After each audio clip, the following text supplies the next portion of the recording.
अंतरिक्ष में फंसे एस्ट्रोनॉट सुनीता विलियम और उनके सहयोगी बुच विल्मोर 9 महीने 13 दिन बाद पृथ्वी पर लौटे। उनके साथ इंटरनेशनल स्पेस स्टेशन में मौजूद क्रू 9 के 2 और एस्ट्रोनॉट्स निक हेग और अलेक्सांद्र मौजूद रहेंगे। स्पेस स्टेशन से उनकी रवानगी, धरती के वायुमंडल और फिर धरती की सतह पर उनकी वापसी और उसके बाद के आगे का क्या प्रोसेस रहेगा, इसको समझने की कोशिश करते हैं कि कितना मुश्किल होता है स्पेस स्टेशन से वापस धरती पर लौटना या धरती से वापस वहां जाना। ये सारा जो प्रोसेस होता है कितना खतरनाक हो सकता है और जितना फैसिनेटिंग, जितना रोमांचक ये लगता है, असल में उसकी कहानी क्या है जानने की कोशिश करेंगे। इन एस्ट्रोनॉट्स के ड्रैगन स्पेसक्राफ्ट से रवाना होने के बाद सुबह करीब 8:35 पर स्पेसक्राफ्ट का हैच यानी जो दरवाज़ा है जिसे हैच कहा जाता है उसे बंद किया गया। 10:35 पर स्पेसक्राफ्ट इंटरनेशनल स्पेस स्टेशन से अलग हुआ।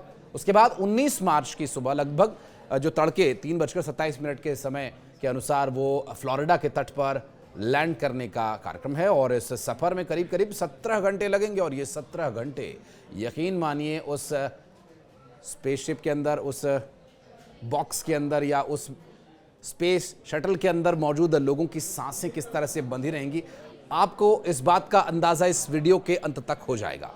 नासा की ओर से इस इवेंट का एक अनुमानित शेड्यूल जो जारी किया गया उसमें मौसम के कारण बदलाव भी हो सकता है। नासा के अनुसार 19 मार्च की सुबह 2:41 पर डीऑर्बिट यानी बर्न शुरू होगा, यानी कक्षा से उल्टी दिशा में स्पेसक्राफ्ट का इंजन फायर किया जाएगा। इसके बाद स्पेसक्राफ्ट की पृथ्वी के वातावरण में एंट्री होगी और सुबह फ्लोरिडा के तट पर पानी में इसकी लैंडिंग होगी। अगर आपने स्पेस सर्वाइवल की फिल्म्स देखी होंगी तो उसमें आपको ये पूरी प्रक्रिया बाकायदा दिखाई गई है और स्पेस स्टेशन से वापस आने के लिए सुनीता विलियम्स ने क्या प्रक्रिया अपनाई वो भी आपको बताते हैं। दरअसल वापसी की तैयारी में एस्ट्रोनॉट्स प्रेशर सूट पहनते हैं, हैच बंद होता है, उसके बाद रिसाव की जांच की जाती है कहीं से कोई लीक तो नहीं है। फिर इंटरनेशनल स्पेस स्टेशन से स्पेसक्राफ्ट को अलग किया जाता है, ISS के पोर्ट से उसे अलग किया जाता है। छोटे ड्रैको थ्रस्टर्स यानी जो स्टेशन से दूर धकेलने के लिए थ्रस्टर्स इस्तेमाल किए जाते हैं जिसमें एनर्जी कम यूज की जाती है, उसकी एफिशिएंसी ज्यादा होती है। ड्रैगन का ट्रंक अलग किया जाता है। डी ऑर्बिट बर्न यानी यान का डी ऑर्बिट बर्न शुरू किया जाता है और ट्रैको थ्रस्टर्स अपनी कक्षा की उल्टी दिशा में फिर फायर करते हैं और इससे गति कम होती है। मसलन जब ग्रेविटी खींचती है उस शटल को अपनी तरफ तो उसके जो इंजन का थ्रस्ट है वो अपोजिट डायरेक्शन में, ताकि जो उसकी गति पृथ्वी की ओर ग्रेविटी है, ग्रेविटी की जो पावर से उसे खींचा जाता है उससे थोड़ा सा उसे कंट्रोल किया जा सके। पृथ्वी के और करीब वो जाता रहता है। वायुमंडल में जब प्रवेश होता है तो यान की गति लगभग 27,000 किलोमीटर पर आवर होती है। वायुमंडल का तापमान 1650 डिग्री सेल्सियस पहुंच जाता है, क्योंकि वायुमंडल में पहुंचते ही हवा के साथ उसका घर्षण होता है और उस घर्षण से जो तापमान है वो 1600 डिग्री से भी ऊपर चला जाता है।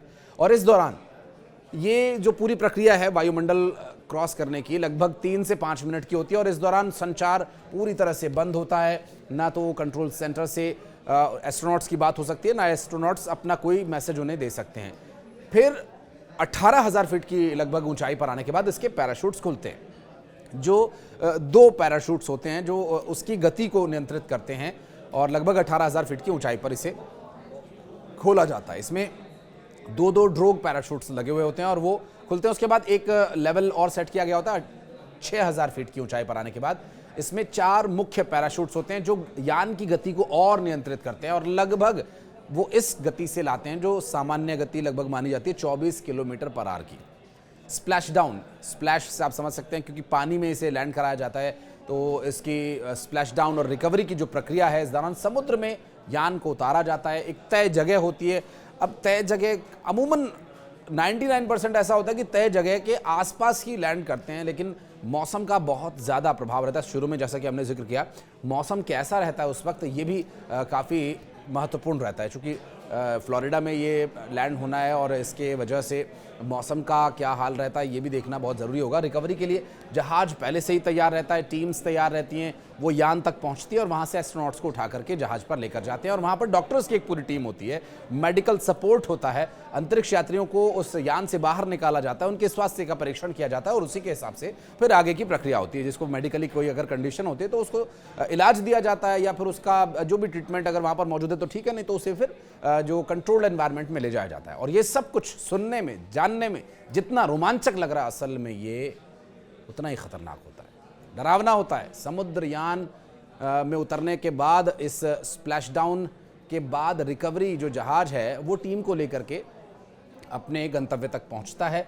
अंतरिक्ष यात्रियों के स्वास्थ्य के परीक्षण के बाद, सब कुछ ठीक पाने के बाद फिर इसे कंट्रोल रूम में सूचना दी जाती है। इंटरनेशनल स्पेस स्टेशन से निकलने के बाद सुनीता विलियम्स का स्पेसक्राफ्ट पृथ्वी के वायुमंडल में, जिसे री एंट्री कहा जाता है। देखिए, अब ये एक और महत्वपूर्ण पड़ाव है री एंट्री का।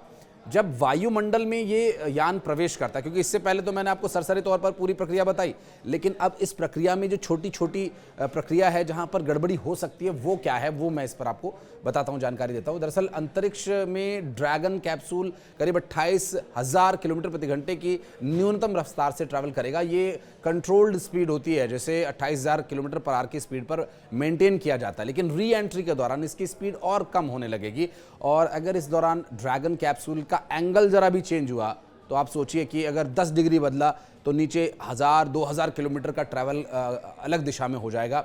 और इसको इस बात से आप समझिए कि अगर 1 डिग्री पर अगर स्पेसक्राफ्ट मुड़ा तो वो किसी और दिशा में जा सकता है और ये काफ़ी खतरनाक और जानलेवा भी साबित हो सकता है। ऐसे में 2 सिनेरियोज बन सकते हैं। अगर कैप्सूल तीखे एंगल पर बना तो वायुमंडल में घुसने की कोशिश करेगा तो काफ़ी ज़्यादा घर्षण बढ़ेगा और इससे बहुत ज़्यादा गर्मी होगी।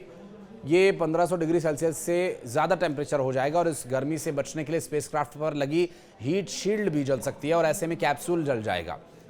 जो मैंने पहले 1600 टेम्परेचर वाली आपको बात बताई थी वो इसी घर्षण की मैं बात कर रहा था, लेकिन उसे कंट्रोल तरीके से जब वायुमंडल में प्रवेश करवाया जाता है तो ये टेम्परेचर मेंटेन रहता है। एस्ट्रोनॉट्स ऐसे में भाप बनकर उड़ सकते हैं। वो अमेरिका का अपोलो वाला इंसिडेंट तो आपको याद ही होगा।